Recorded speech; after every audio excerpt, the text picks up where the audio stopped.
Veľmi dôležitý krok zo strany rodičov je v tých 14-15 tomu dieťaťu povedať, že pozri, mne si už splnil všetky sny, pre mňa si úplná hviezda, pre mňa si úžasný, mne už žiadne sny plniť nemusíš a odteraz to bude na tom, ako sa dohodneme, alebo teda na tom, ako budeš chcieť ty. Čo sú tie hlavné motivátory v tom veku? V tom veku sú to kamaráti. Stáva sa tam to, že ja mám proste milión možností a ja si zrazu neviem vybrať. Ten mobil mu neviem zakázať. Dôležité je, že čo popri tom, že pozerá do toho mobilu, robí. Učím tie deti, že dobre, veď nejak aj ten zápas dopadol, ale že to není to úplne najkľúčovejšie. Aspoň ja mám taký vnútorný trošku strach, že keď prestane so športom, tak hneď sa dá na drogy a to je zlé, vieš. To, ako to zvládam v seniorskom veku, ten tlak na výsledky sa odvíja od toho, že ako som k tomu bola vedená v detstve. A tá puberta je ako taká často demotivujúca pre rodičov, lebo tie deti naozaj s nimi nechcú tráviť čas, majú ich za najväčších trapkov.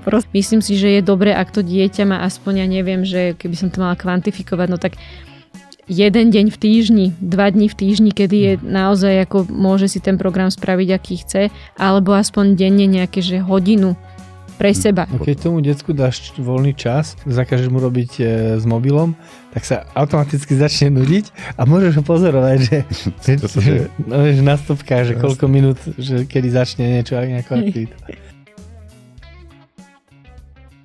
Ahojte, počúvate podcast Stará dobrá puberta. Moje meno je Blažej a je tu so mnou Tomáš. Ahojte. A dnes máme hostku Zuzanu Pšenákovú, športovú psychologičku. Ahoj. Ahojte, ďakujem za pozvanie.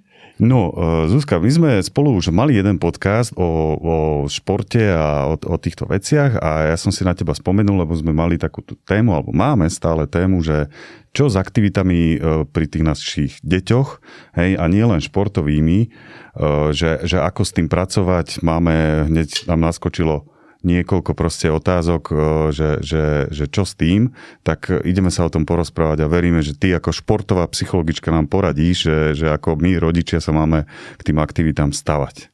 Ideme na to? Poďme na to. Dobre, tak aktivity puberťákov, hej, nebudeme sa baviť teda iba o športe, ale skúsime ísť tak možno aj všeobecnejšie, možno do nejakých umeleckých alebo výtvarná, hudobná, tanečná, čokoľvek. A na začiatok ale možno že otázka, že hýbu sa tí naši puberťáci dostatočne? Máš nejakú informáciu, že tie deti okolo tých 12 rokov, že majú dostatok pohybu? Alebo ako to je? Nemám presné štatistiky, neviem presne, ako to je, ale bojím sa, že nie. Bojím sa, že sa hýbeme, alebo teda, že deti sa hýbu oveľa menej. Myslím si, že viacero detí sa hýbe organizovane, že v nejakých organizovaných kluboch, tréningoch. Čo mi možno tak viac chýba, je taký ten prirodzený pohyb, ako možno tá naša generácia, že keď sme chodili von a hrali sme tam rôzne hry, futbal, hokej, možno vy si pamätáte, tak to si myslím, že trošku sa tak vytratilo, že nahradili to sociálne siete, alebo teda ten online svet. Zahrajú sa NHL na plejku. No. Áno, aj to, aj teda ten online svet celkovo, že trošku tak nahradil ako keby tieto aktivity. Takže myslím si, že celkom dosť detí sa chýba ako keby organizovanie, dajme tomu 2-3 krát do týždňa, ale potom tie ostatné aktivity také prirodzené, tak tie sa trochu vytratili. Čiže nie je to mýtus, hej, lebo to sa vždy tak hovorí a viackrát nám to tu zaznelo, že niekto povie, že tie dnešné deti to je také, oni nemajú toľko zdravého pohybu alebo nerobia tie veci, my sme to za našich čias bolo inak. Hovorí sa, že toto, že je mýtus, ale áno, máme tu teraz sociálne siete a tieto veci, virtuál, takže to vie byť. Áno, ale u nás doma to je tak, Krištof akože chodí aj organizovane, ale chodí aj von. A už som mal aj také tie debaty, že áno, sociálne siete a neviem čo, áno, fičí si na tom, ale ja som zastal, alebo pozerám sa na to tak, že ten mobil mu neviem zakázať. Dôležité je, že čo popri tom, že pozerá do toho mobilu, robí. Lebo keby celý deň sedel za mobilom, tak by to bolo zlé. Lenže on sedí za mobilom, sobota do obeda a hodinu proste si scrolluje. Hovorím mu, ani mu nemusím hovoriť, že choď von, ale potom sa ho pýtam, že to chceš robiť celý deň? Nie, že za chvíľku idem von. Čiže on je, neviem, či výnimka, ale skôr sa na to pozerám, že nechcem mu to zakázať, skôr ho chcem možno nejak motivovať, že predsa len choď von, alebo niečo rob. Áno, super. Ja som zastancom toho, že už v dnešnej dobe jednoducho tie sociálne siete alebo ten online svet nezakážeme tým deťom. To nie je možné, že oni ako keby nepoznajú svet bez toho. A teraz skôr je našou úlohou ich naučiť v tom fungovať, vedieť, kde sú nejaké hranice, koľko teda by som mal na tom tráviť a potom áno, mať aj tú kombináciu s tými osobnými stretnutiami alebo s nejakými inými aktivitami. Ale to, že tam tie deti sú, tak pokiaľ je to ako keby limitované a pokiaľ vedia, že ako sa tam správať, kam chodiť, kam nechodiť, čo komentovať, čo nekomentovať, čo si čítať a nečítať, tak si myslím, že je to dobrá kombinácia. No, dobre. A teraz poďme na to, že nejakému tomu puberťakovi sa nechce robiť nič, či organizovanie, alebo nechce chodiť von. Proste povie, že nič ma nebaví, že ja radšej budem sedieť doma a teraz rodičia s tým možno bojujú, vedia, že by mali niečo robiť, aspoň nejak sa hýbať, nazvime to, ale nechce, lebo nič ho nebaví. Čo s tým? No, to je veľmi komplexná otázka. No. Áno, ono je to taký... Ono sa to v puberte deje. Proste toto je obdobie, kedy ma nič nebaví, hlavne to, čo som dovtedy robil, do čoho ma rodičia nutili, tak to ako keby stráca pre mňa význam. Evolučne je to, alebo teda vývojovo je to kvôli tomu, že my ako keby cca do nejakého 13. 14. roku robíme aktivity, ktoré nám tak nejako nariadili rodičia, že nás brávali na krúžky, brávali nás na nejaké aktivity a máme z toho radosť. Ale potom príde taká kríza, zrazu taký zlom, že ja už ako keby nechcem robiť to, čo som dovtedy robil, alebo teda môžem to aj chcieť, ale už to nerobím pre tých rodičov, už to robím pre seba. Tam sa vtedy tá motivácia má preklonúť na to, že už to nie je sen môjho rodiča alebo nejaký cieľ rodiča, ale už sa to stáva môjim snom. Čiže ak som do 13-14 rokov robila, ja neviem, hokej, tak veď ja v tom môžem pokračovať, ale už to nesmie byť ambícia toho rodiča. Už to musí byť moja vlastná ambícia. K tomu sa potom môžeme dostať, že ako to tam funguje. Ale áno, potom sa často stáva to, že ja vlastne stratím ako keby motiváciu robiť čokoľvek, lebo to, čo som dovtedy robila a ako tak ma to bavilo, tak ma to vlastne prestáva baviť a zrazu vznikne veľké prázdno.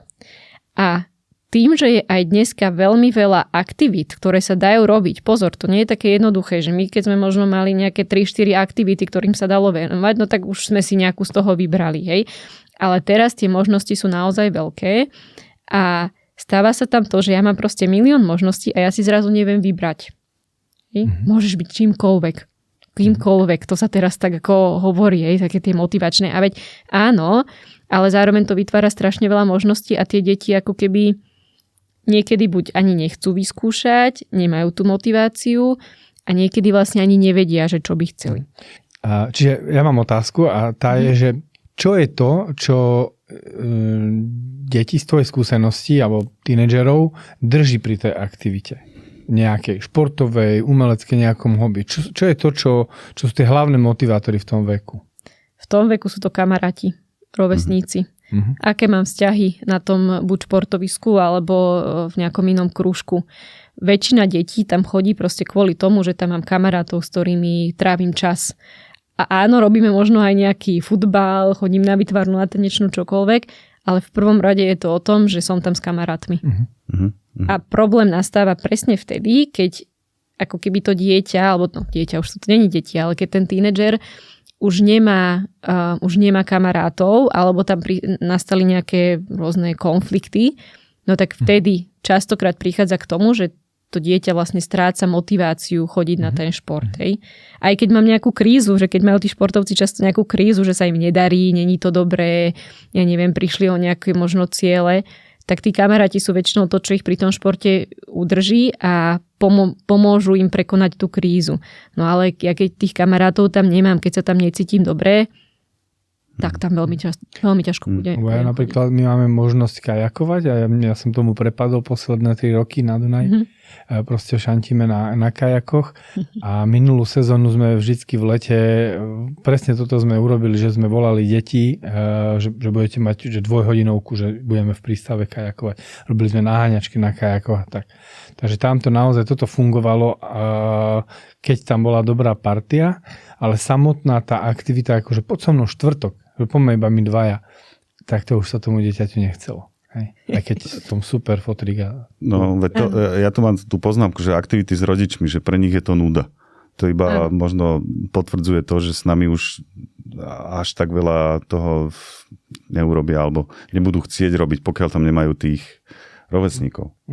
Lebo je to také zvláštne, že v detstve, napríklad my sme tým, že tá puberta je fakt, že kompletná prestavba mnohých vecí, neviem, možno všetkých, ale mnohých vecí, tak to, čo vlastne v detstve do toho dieťaťa zaseješ, možno bude mať výsledok, ale a možno neskôr, a možno nebude, hej? A tak ďalej. My sme napríklad s deťmi veľa chodili na turistiku a tak ďalej, na bicykel a tak. A teraz už to je akože out, že naozaj musíme zavolať nejakú kamarátku, aby moje dcery teda išli alebo jednoducho budú robiť niečo iné a maximálny ich pohyb niekedy je naozaj, že sa idú prejsť akože po obchodoch alebo tak. No, to je jedna vec, taká tá chcem ísť teraz k tým aktívnym, že to organizované, ty si to tak nazvala, že organizované. No, teraz niekto niečo robí dlho a teraz príde to obdobie, že chce s tým prestať. Už ho to nebaví, už možno aj nejakí kámoši tam odišli. Hej? A my teraz, aká je úloha rodičov teraz, že máme ho tlačiť? Asi nie. Máme ho nechať tak? Neviem. Čo máme robiť, hej? Keď povie, že na to už nebaví a už tam nemám ani kámošov, ale my stále máme pocit, že trošku by sme mohli, aspoň ja taký pocit mám, že trošku by sme ho mohli namotivovať. Otázka je ako. Áno. Úloha rodiča v tomto je zistiť prečo. Tam môže byť veľmi veľa dôvodov. Od toho, že zistujem, že na to možno nemám a že zaostávam, cez to, že presne odišli mi odtiaľ kamaráti, ktorých som ja, kvôli ktorým som tam chodila, až po to, že sa tam možno v tom týme deje aj nejaká šikana alebo je tam nejaký prílišný tlak. Že je veľmi dôležité zistiť, že prečo prečo to dieťa s tým športom chce skončiť. A zase to, že či mi toto dieťa ako keby povie, či máme dostatočne silný a pevný vzťah na to, aby mi toto dieťa v tej puberte, kedy nechcem úplne komunikovať s rodičmi, tak aby mi to bolo schopné povedať, tak to sa odvíja ako keby od toho, že ako sme komunikovali o tých veciach vlastne v detstve, alebo teda predtým. Čiže v prvom rade je dôležité zistiť prečo. Môže to mať rôzne dôvody a niekedy tie dôvody sú aj také zástupné. Že síce hovorím, že už ma to nebaví, ale naozajstný dôvod je fakt to, že zistujem, že možno na to nemám, zaostávam a cítim sa blbo a možno, že sa mi tam ešte dokonca niekto aj smeje. Ja len to nechcem povedať, lebo sa za to hanbím. Čiže prvý ako keby ten krok je fakt zistiť, že čo sa vlastne deje, prečo. No a potom, že čo s tým, chápem tú otázku, že či tlačiť alebo netlačiť.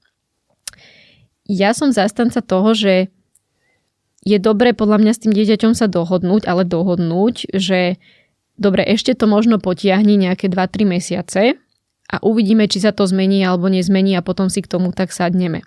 Lebo keby sme zase to dieťa ako keby brali odšadiaľ, odkiaľ ono zrazu z nejakého dôvodu nechce byť, tak ho vlastne ani neučíme takej disciplíne, respektíve takému možno aj nekomfortu, že dobre, no tak momentálne sa mi nedarí, alebo mám tam možno nejaké problémy, ktoré si potrebujem vyriešiť, tak učíme to dieťa keby odchádzať od problémov, čo teda v dospelosti nie je pre nás užitočná vlastnosť.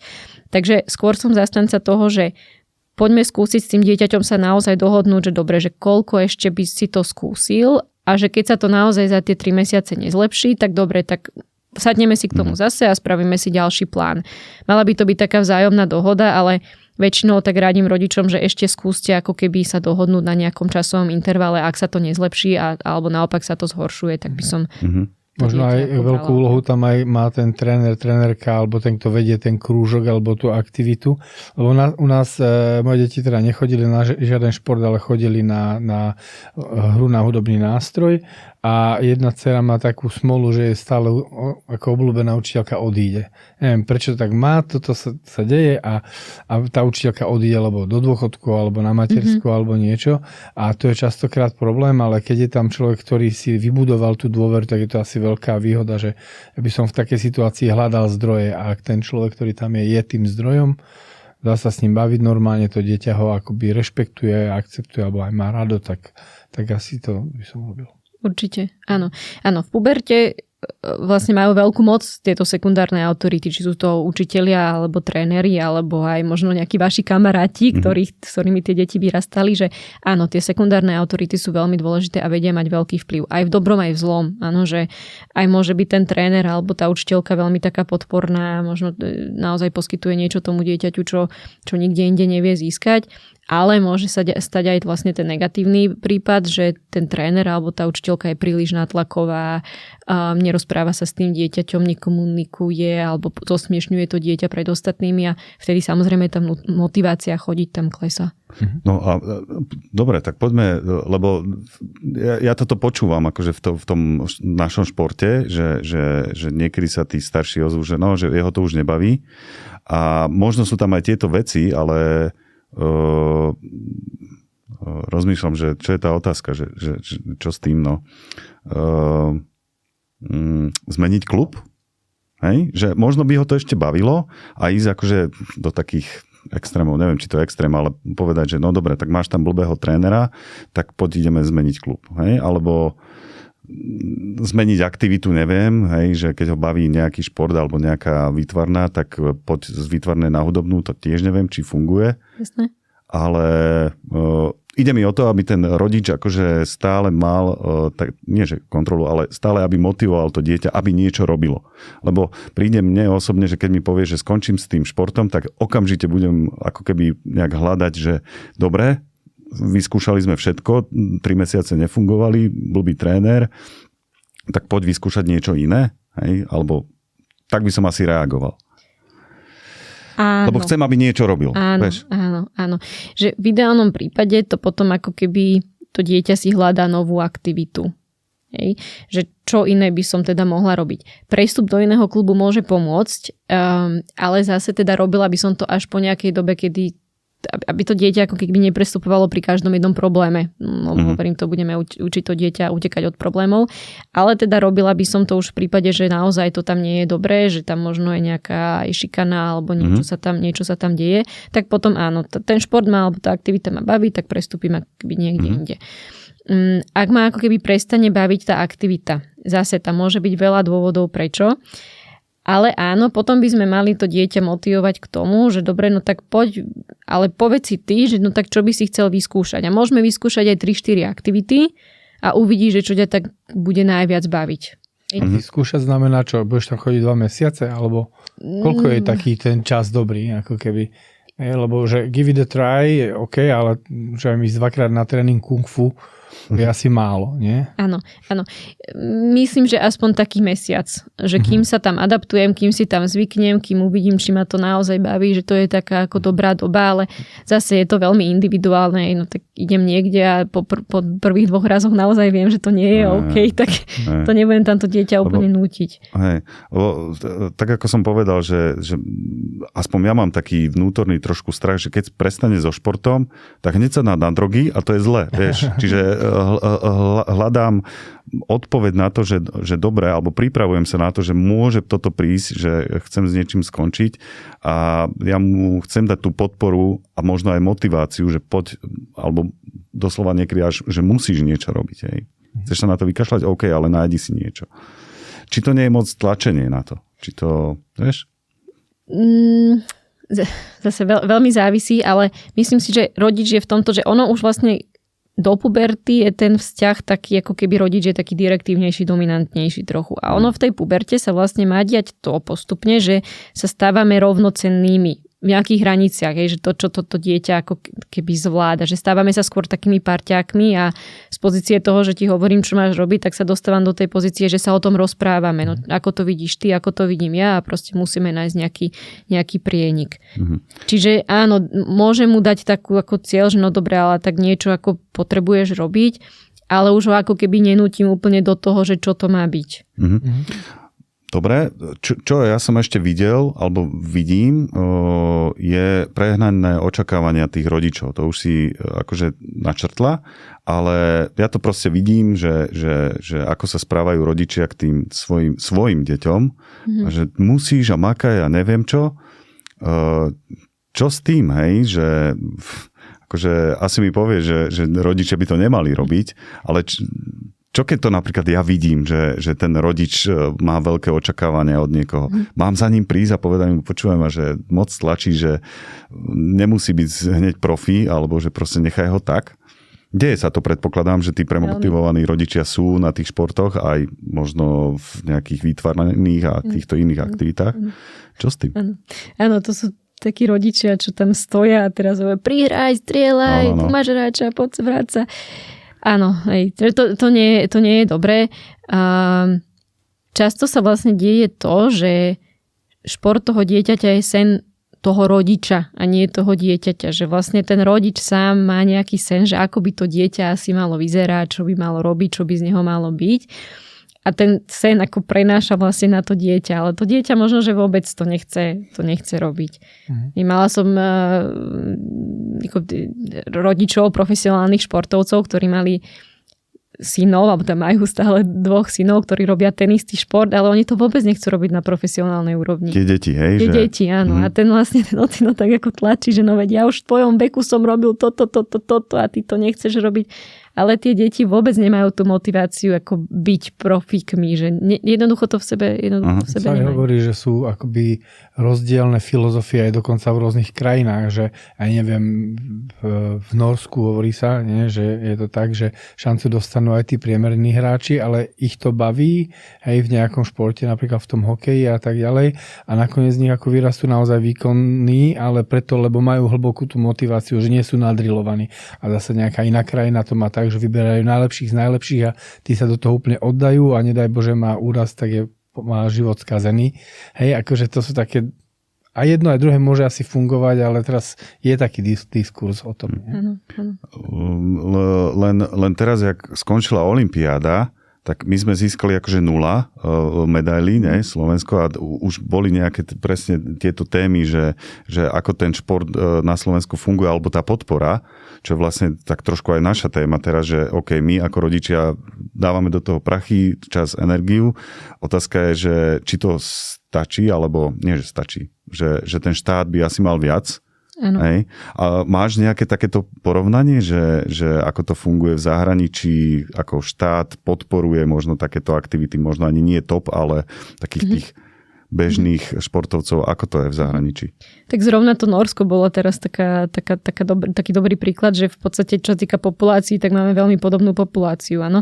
A rozdiel je v tom, že v Norsku teda ten štát do toho investuje oveľa viac peňazí.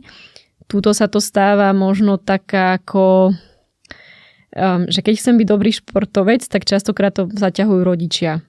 Čo, keď si zoberieme Vlhovú, Slávkovského, veď to sú všetko športovci, ktorým to v prvom rade platili rodičia a vďaka Bohu, no tak dostali sa na tú úroveň, že sa to tým rodičom ako keby vracia, ale to je prípad jeden z neviem koľkých tisícov. Každý si myslí, že môže byť Slávkovský a možno nie každý môže. Áno.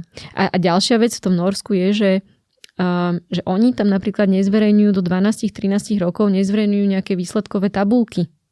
Tam neexistuje niečo také. A toto som mal debatu včera, že či je to dobré, doma sme mali debatu, že či je to dobré alebo zlé. Hej, lebo mne príde, lebo bolo to v nejakom článku tiež spomínané, toto, čo hovorí, že oni tam nezverejňujú. Áno. Ale nemajú tie deti prírodzenú súťaživosť? Lebo my napríklad tiež, keď sme boli v prípravke, tak tiež žiadne výsledky, ale všetci rodičia si to počítali, všetci tréneri to vedeli, ešte aj deti to vedeli. A bolo to len také, že nezobrazujeme výsledok. Ale akože tá súťaživosť tam je, takže ako to je, že...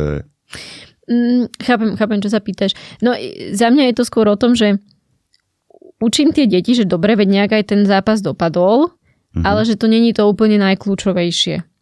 Že možno aj môžeme mať nejakú tabuľku, alebo teda skóre toho zápasu, jasné, ale v prvom rade to dieťa mám učiť, že dôležitý je jeho rozvoj, to ako hral a nie ako má výsledky. Na tie výsledky sa môžeme baviť už, ja neviem, v juniorskom veku, v seniorskom, jasné, no tak tam už ten šport je aj o tých výsledkoch. Ale vlastne to, ako to zvládam v seniorskom veku, ten tlak na výsledky sa odvíja od toho, že ako som k tomu bola vedená v detstve. Že keď v detstve som bola za každú prehru alebo za každú nejakú chybu trestaná, kritizovaná, no tak ja si to vlastne so sebou nesiem aj potom do tej dospelosti a potom som neuvoľnená, potom sa nám deje to, že nevieme ako keby spracovať nejakú prehru, nevieme zvládnuť tlak, keď už naozaj ide do tuého.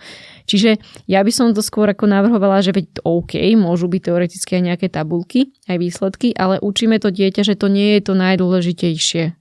A učíme ho to cez to, že ako s ním komunikujeme, či už tréneri alebo rodičia, že čo je dôležité, čo nie je dôležité. Pre mňa jedna z vecí, ktorú akože môžem detsku povedať, ako aby som ho motivoval, je, že tá aktivita, ktorú vykonávaš, ťa rozvíja. Hej? A teraz ale, že toto samotné totálne nestačí, to popreťak ma akože pošle ako z voleja niekam preč. A čo z tvojich jej skúseností rozvíja na mladých ľuďoch, to, že sa venujú nejakým druhom športu, alebo proste nejakému hobby. S čím sa ty stretávaš? V čom sú iné tie decká, čo sa intenzívne niečomu venujú? Šport je úžasný v tom, že nás pripravuje na život. Tie situácie, s ktorými sa tam stretávame, že musíme o niečo zabojovať. Že to, že sa zlepším, nepríde zo dňa na deň. Že to nemám hneď, že preto musím naozaj ako si niečo odmakať. To, že sa učím spracovávať, že prehrávam, že možno som do toho zápasu aj dala všetko, hrala som najlepší zápas môjho života, ale jednoducho som ho prehrala. To, že sa učím spolupracovať s ostatnými. A to, že sa učím aj takej disciplíny, že idem na tréning, aj keď sa mi nechce, aj keď som unavená. Tak no, kde v akom inom ako keby prostredí sa toto učím prirodzene. Takže šport je pre mňa úžasný v tomto, že nás učí disciplínu, učí nás prehrávať, učí nás spolupracovať, učí nás o niečo usilovať. To čo sme sa bavili s tými sociálnymi sieťami do dneska, je všetko dostupné hneď. To je obrovský problém. Lebo ja ako dieťa, keď sa nenaučím to, že keď chcem niečo dosiahnuť, tak musím preto niečo spraviť, no veď tak potom príde hociaká prekážka, keď sme dospeli a vieme, že ten život nie je prechádzka rúžovou záhradou, no tak príde tá prekážka do môjho života a ja zrazu si vlastne ani neverím, že to zvládnem. A to je obrovský problém, ktorý ja vnímam v dnešnej komfortnej dobe, že máme všetko hneď. A ten šport je úžasný v tom, že no tam všetko nemáš hneď. Aj keď naozaj spravíš pre to maximum, no niekedy to nevyjde. A toto, tá skúsenosť, že si to prežijem a že zistím, že no veď dobre, no tak príde ďalší zápas možno, v ktorom to zvládnem. Alebo keď potrenujem, tak to bude lepšie, tak sa zlepším. Tak toto je to cenné pre tie deti. Čiže ja si myslím, že hociaká aktivita, teraz hovorím veľa o tom športe, ale či to je, veď to je výtvarná, to môže byť aj nejaká, akože sa venujem poézii, proste to je úplne jedno, ale keď to robím dlhodobo a mám v tom nejaký cieľ, tak tieto všetky veci sa učím. A to je extrémne cenné. Ale šport je asi, berme šport, že ten kolektívny a individuálny. Ja tiež mám tento názor podobný, že v tom kolektívnom športe sa naučíš všetko, čo do života potrebuje, všetko, hej, s úvodzovkami, ale proste veľa vecí, to, čo si vlastne vymenovala. Ale sú tam potom individuálne športy, alebo individuálne aktivity. To sú presne možno tie umelecké, alebo výtvarná tieto veci. Dobre, tanečná, tam sú nejakí ľudia, ale tam sa ti decká naučia trošku iné veci, alebo a vidíš v tom rozdiel, že kolektívny versus individuálna aktivita? Že nie, že čo je lepšie, ale všetko má výhody, nevýhody. Skús nám možno povedať, ako to vidíš. Rozdiel tam je. Tímový šport je úžasný v tom, že ja mám zodpovednosť aj za tých druhých, čo ma učí trošku takej, že naozaj ako fakt sa mi nechce dneska, nevládzem, ale proste musím sa premôcť, lebo inak ďalších 10 hráčov ma tam zožere, že čo robím. No. Čiže učím sa trošku také zodpovednosti aj za druhých. Na druhej strane, ten tímový šport je zase nepríjemný v tom, že niekedy vlastne nesiem aj tú ťarchu za tých druhých. Hej, že nesiem trošku zodpovednosť, že keď sa nám ten zápas nepodarí, no dobre, no tak možno ja som naozaj to dneska tým ostatným domrvila a snažím sa s tým naučiť pracovať. Čiže je to trochu iné. Ten individuálny šport, alebo teda tie iné aktivity, oni zase, tam sa učím ako spoliehať vyslovene sama na seba. V tom je to zase dobré aj zlé, že na jednej strane, keď si to domrvím, no domrvím to pre seba, ale zase keď sa mi úplne nedarí, tak nikto ma nepotiahne. Na golfe ma nikto nepotiahne, na tenise rovnako. Hej. V tom hokeji, vo futbale, vo florbale, no tam niekedy sa tak aj stratí možno. Hej. A keď nemám ten svoj deň, no tak ma podržia tí ostatní. Ale zase to, čo si možno ty spomínala v tom individuálnom športe, no tiež som tam v nejakej skupine individuálnych športovcov a tiež sa tam deje nejaká dynamika v rámci vzťahov. Áno, že si vytvárame nejakú partiu, vytvárame nejaké vzťahy, ktoré ma tiež môžu ovplyvňovať, že či sa tam teším alebo sa tam neteším. Takže aj tam musím nejakým spôsobom spolupracovať, ale áno, viac je to možno také súťaživé, viac sa tak ako presadzujem, ale tiež tam musím spolupracovať. OK. Ja tu mám ešte poznámku, sme spomínali na začiatku, že organizované versus nejaké neorganizované aktivity, hej? Z tohto, čo sme vlastne povedali, mi vychádza, že to organizované je vždy, je proste organizované. Ale že keď má už pravidelné tréningy, tak tam chodí a v úvodzovkách nemusíme sa starať, ale keď proste nechce chodiť fakt, že nikam, ani na šport, ani na žiadnu aktivitu, tak my ako rodičia by sme mali predsa len akože s ním chodiť, že poď ideme si zaplávať. Hovorili sme o tom, že s nami je to už nuda, ale čo ak fakt nechce nič robiť? Máme ho akože ťahať, že poď, že vyskúšame milión vecí, možno ťa niečo začne baviť? Na silu úplne nie, asi. No. Že dotiahnuť za uši ho tam nemôžem. Ale áno, mali by sme asi byť tí takí iniciátori, že keď vidíme, že sa niečo deje, lebo ono pozor, keď ako dlhodobo, že ja neviem, pol roka to dieťa, nič sa mu nechce, no tak to už zase nie je v poriadku. Áno. Môžeme mať obdobia, kedy fakt je toho možno na mňa veľa, som preťažená, absolútne sa mi nič nechce, alebo teda nič ma nebaví. Ale pokiaľ to trvá dlho, tak to potom už aj je problém aj v tej puberte. Že je to síce taká ako znak tej puberty, ale keď to trvá dlhodobo, tiež to nie je dobré. Takže áno, potom by som sa ako snažila zistiť zase cez ten vzťah, že čo sa deje, či sú nejakí kamaráti, s ktorými by mohol niekam ísť. Často je problém to, že oni vlastne nemajú kamarátov. Teraz čo má ísť von sám? To sa mu tiež nebude úplne chcieť. A potom áno, potom je tam na mieste, že pokiaľ máme dobrý vzťah, tak môžeme skúsiť s ním ako pochodiť, áno. Mne sa celkom akože darí to, že v detstve som s deťmi veľa chodil na bajk. Že sme sa vybrali traja, hej, alebo aj 4, akože aj s manželkou a išli sme niekde, ale ja som častokrát bol ten, že ja ich zoberiem na výlet, že dáme si. A teraz sa mi to podarilo párkrát za posledné týždne, hoci je ešte stále zima, ale keď bolo tak krajšie, tak sa mi podarilo aj s jednou a s druhou dcerou, že poď na bajk, poďte niekto na bajk so mnou. A iba sme si vybehli a oni vedeli, že sa zastavíme aj na nanuk, alebo že niečo bude možno, ale ja som hovoril, že ako nenamotávaj sa na nič, ideme len tak, že teraz si povieme, že ideme na nábrežie, potom na nábreží si povieme, že ideme niekam inám, možno niekoho stretneme a tak ďalej, do hodiny sme naspäť. Ako keby, že toto mi celkom tak akože zafungovalo, že sa tešili a už keď som videl, že sme sa spúšťali z kopčeka, z toho istého, čo ešte keď boli krpaté, čo ešte pred pár rokmi bolo bežné, že sme tam išli, tak zasa skákali obrubníky, však ja som išiel prvý, lebo som najrychlejší, ja som skákal prvý, a skákali aj oni, hovorili, že na čo si ešte zapamätali, ešte vedia a tak. A dosť pomohla aj, že keď som akože ocenil, že ti to ide najsnižšie sedaniu, pôjdeš tak divš, akože bude to ako, že na zjazd daj si dole, takže to tiež dávalo nejaký zmysel. Čiže k tomu chcem len povedať, že asi je dôležité, že akí sú aj tí rodičia, lebo keď ja sedím, mám túto na zakvackanom tričku na bruchu položené pivo, poviem, iba hrať hokej, čo tu robíš, čo sadíš. Tak to asi není to práve orechové. Áno, to si teraz skvelo povedal. Áno, že deti nás navnímavajú a zase hlavne sa to deje ako v tom predošlom období, ale keď sú trošku menšie, tak nás navnímavajú. Ale áno, no jasne, no tak keď my nebudeme robiť šport, no tak ako to chceme od tých detí. No, a tá puberta je ako taká často demotivujúca pre rodičov, lebo tie deti naozaj s nimi nechcú tráviť čas, majú ich za najväčších trapkov, proste. No, toto, že to nepomálne. To je úžasné. A ono sa to potom zase preklenie, to chcem tak ako dať názor, že ak ten vzťah ak sa snaží ten rodič o ten vzťah a naozaj ten vzťah je kvalitný, tak ono sa to zase v tých 18, 19, 20 sa to zase preklenie a je to lepšie.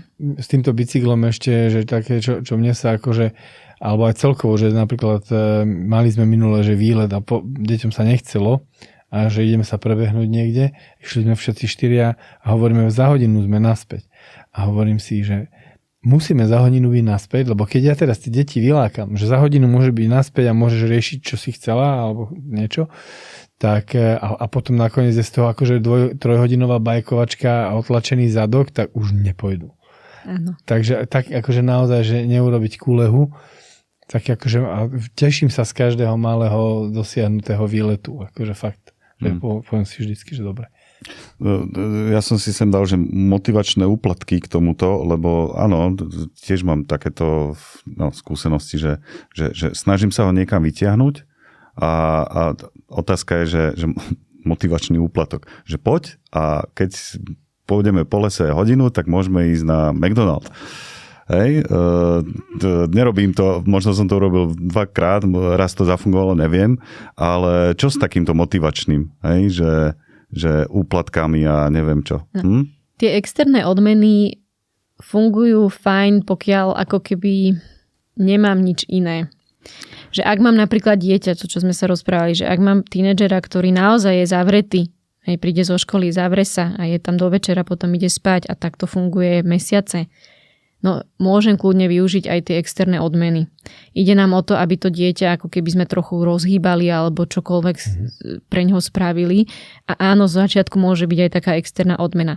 Potom samozrejme, chceme, aby to išlo postupne bez tých externých odmien a aby sa z toho stala tá vnútorná motivácia. Ale ono niekedy tie odmeny na takéto roztočenie toho kolesa, ktoré býva často najťažšie, tak sa môžu použiť, áno. A ako často je OK, aby dieťa bolo na krúžku alebo na tréningu za týždeň? Lebo takto povie, že my máme, dieťa robí toto, hej, kultno, akože umenie, to jazdí na koni a na bajku a hrá fotbal a tak ďalej a ešte sa aj perfektne učí. Ale niekto povie, že nechám deti, nech sa nudia. Hej, že treba nechať deti, nech sa nudia. Hej, to je také medzi tým všeličo možné, že koľko je OK a čo už je too much. Alebo príliš málo. Neviem, či mám úplne časový údaj, že koľko, ale myslím si, že to dieťa by malo mať čas aj pre seba.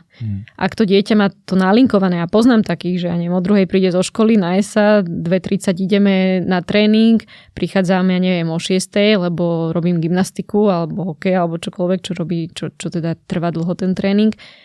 Najem sa, naučím sa a idem spať, no v tom tínedžerskom veku to vie byť problém a väčšinou potom aj to je dôvod, prečo tie deti so športom končia alebo s tou aktivitou, lebo oni nemajú čas ísť von s kamarátmi. A v tom tínedžerskom veku sú kamaráti alfa a omega. To my nie sme žiadna konkurencia dospelí v tínedžerskom veku nejakým kamarátom a rovesníkom. To vtedy ako patrí do nejakej skupiny, mať nejakú hodnotu medzi tými kamarátmi, medzi tými rovesníkmi, to je dôležitejšie ako byť najedený pomaly. To je veľmi, veľmi silná potreba, ktorá sa v tom veku, nikdy už potom nemáme takú silnú, ani predtým, ani potom, ale v tom veku je to najsilnejšie. A na základe toho by sme sa teda mali k tým deťom aj pristupovať. Takže myslím si, že je dobré, ak to dieťa má aspoň, ja neviem, že keby som to mala kvantifikovať, no tak 1 deň v týždni, 2 dní v týždni, kedy je naozaj ako môže si ten program spraviť, aký chce, alebo aspoň denne nejaké, že hodinu pre seba, že sa nemusím učiť, nemusím upratovať, nemusím robiť žiadny šport, nemusím strečovať doma, proste mám hodinu, že môžem rozímať nad svetom. Alebo aj scrollovať čokoľvek, alebo sa nudiť, hej, to je to, čo si hovoril, že tá nuda je asi dôležitá urobiť si nejaký odstup. Keď tomu decku dáš voľný čas a zakážeš mu nudiť, tak zakážeš mu robiť s mobilom, tak sa automaticky začne nudiť a môžeš ho pozorovať, že na stopkách, že koľko minút, že kedy začne nejakú aktivitu. Dáme ti ešte priestor, že keď chceš niečo ešte doplniť, čo sme možno nespomenuli, alebo možno nejaký odkaz, keby si mala pre rodičov alebo pre puberťákov. Máš niečo? Mám ešte jednu takú tému, ktorej sme sa trochu dotkli a potom sme od toho odbočili, a to je to, že v tej puberte prichádza k tomu, že tie deti naozaj si nastavujú svoje vlastné ciele. Prichádza tam trošku aj k takej kríze identity, hej, že kým to vtedy robím, do tých 13-14 rokov robím veci tak, ako mi to nejako nariadili alebo nadizajnovali rodičia, tak potom prichádza k tomu, že ja to už nechcem robiť a hľadám si to svoje. Môže sa to stať, že je to tá istá aktivita, samozrejme, ale aj nemusí.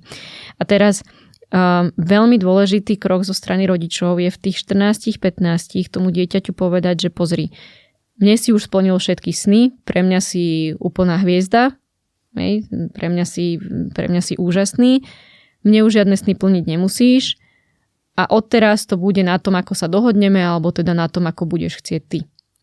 Že tomuto tam ako keby musí prísť, aby ten športovec nerobil, alebo to dieťa, aby to nerobil len kvôli tomu, že to chcú rodičia. Jednak nám potom vyhrasne rýchlo motivácia a jednak nám sa často stáva to, že ešte stále sa potom obávam, že nemôžem s tým skončiť, lebo čo mi na to povedia rodičia. Mala som profesionálneho športovca, teraz ako 30-ročného, už na veľmi dobrej úrovni, mal ako na najvyššej, bol na olympiáde a tak ďalej. A on mi hovoril, že ja sa ešte stále obávam pred pretekmi, že aby som nesklamal rodičov, rodinu, čo mi na to povedia. A to bol športovec, ktorý už mohol si povedať, bol som na olympiáde, no kvázi mám splnené, hej. Mm-hmm. Ale ešte stále v tom veku pretrvávalo to, že sa bál, že sklame rodičov. Ani nie, že seba, ale rodičov, rodinu. A to je to, že k tomu neprišlo, že tí rodičia to neodovzdali ako keby ďalej. Že naozaj mne si proste splnil všetky sny a už je to teraz na tebe. Budeš chcieť, nebudeš chcieť. Super. Toto čo, akože ideálne, že doslova napísať si to, že povedz mi, kde chceš byť o 5 rokov, alebo akože urob si to ty, ale takto to nejak možno kvantifikovať, že čo s tým chceš dosiahnuť? 5 rokov je v tom veku veľmi veľa. No dobre, tak o rok. Pol rok. Hej, že to už potom v dospelosti môžeme sa tak pozerať, v tom veku je to naozaj veľa, to nebudú vedieť odpovedať. Ale v princípe skôr je to o tom, že naozaj si tým dieťaťom sadnúť a povedať mu, že no dobre, naozaj už teraz to bude hlavne na základe toho, ako povieš ty, ale má to nejaké mantinely, to čo som hovorila, že nie, že teraz skáčeme, týždeň som tam, týždeň tam, ale že budeme sa o tom my dvaja viac rozprávať a budeme si to my že budeš už spolutvorcom toho, čo sa s tebou bude diať. Okay. Že zase by to nebolo, že teraz úplne si robíš, čo chceš. Má to nejaké mantinely, ale ako keby už si proste spolutvorcom. A už keď povieš, že naozaj nie, tak naozaj nie, budeme to rešpektovať. Myslím si, že aj to ocenenie je niečo, čo dieťa od toho rodiča, ktorý je vlastne autoritou, čaká, potrebuje a veľmi ocení. A myslím, že to dá aj takú akože slobodu tomu človeku, keď si povieš, OK, tatko povedal, že som dobrý. Tak teraz s tým už budem robiť aj niečo. Áno, perfektne. Super. No dobre, tak sme asi na konci. Všetko sme sa neopýtali, ale čo sme si zapísali. Dobre, Zuzana, tak ďakujeme ti, že si prišla, že si porozprávala. Dúfame, že teda sme možno pomohli v nejakých odpovediach. A ďakujeme, no. Veľa šťastia. Ďakujeme. Pri tvojej práci so športovcami a ďalšími ľuďmi. Ďakujem za pozvanie a za príjemný rozhovor. Super. A ďakujem aj teda tým, čo dopozerali divákom. Keď máte nejakú otázku, kľudne napíšte. Dáme do popisu aj nejaký kontakt na Zuzanu, takže môžete jej písať, ak by ste mali nejaké otázky. Takže ďakujeme. Pekný deň. Ahoj. Čaute. Pekný deň.